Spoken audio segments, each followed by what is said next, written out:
Well, we're from Mesa, Arizona, and we're members of the Commemorative Air Force. We have the largest wing of the Commemorative Air Force. It's a flying museum, so we have a lot of airplanes that we fly, and we have a B-17, and we have a B-18, B-25, we have a C-40-7, we have Stearmans, we got a lot of airplanes. So bombers come out every summer and leave Mesa and fly around the country. We're all heading up to Canada again, as we did last year.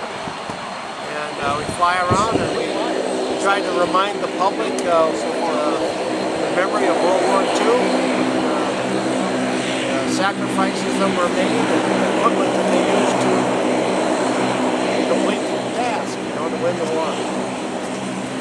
This airplane is a Mitchell bomber, and it was built in 1943. It was immediately inducted into the military, went down to South America, up through Africa, ended up in Corsica, which is the map behind the girl on the nose of the airplane. It's a French island just off the Italian coast, and this airplane actually flew about 15 missions off that island over Italy and Yugoslavia, dropped bombs. So this was a real World War II veteran right here. Most of the airplanes that you see, they've never left the United States. So this actually got to go over, drop bombs, and come back. The airplane, of course, was made famous by General Jimmy Doolittle, who took 16 of these off the USS Hornet 4 months after Pearl Harbor and attacked Tokyo. And you probably already know the story. They had to leave early because they got found out.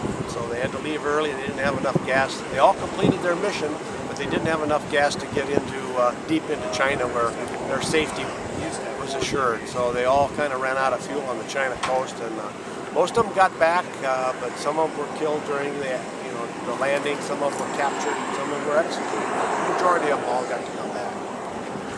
In Europe, where this was actually at, in Corsica, most of the bombing missions that we have recorded are railroad yards and switch yards, or railroad bridges, all railroad oriented.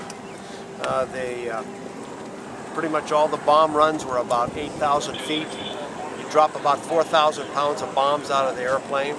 But where the airplane really shined is when they got this thing down into the South Pacific. And they put machine guns all out through the nose. They bristled the thing with about 12 forward-facing machine guns, all operated by the pilot, one button. And they would come down real low to the ground, naval shipping. They could rake the deck with the machine guns, and then they'd drop special bombs, little parachute bombs, that would slow the bomb down over the top of the ship just long enough for this airplane to get away. So for the South Pacific, this thing was a mean killer.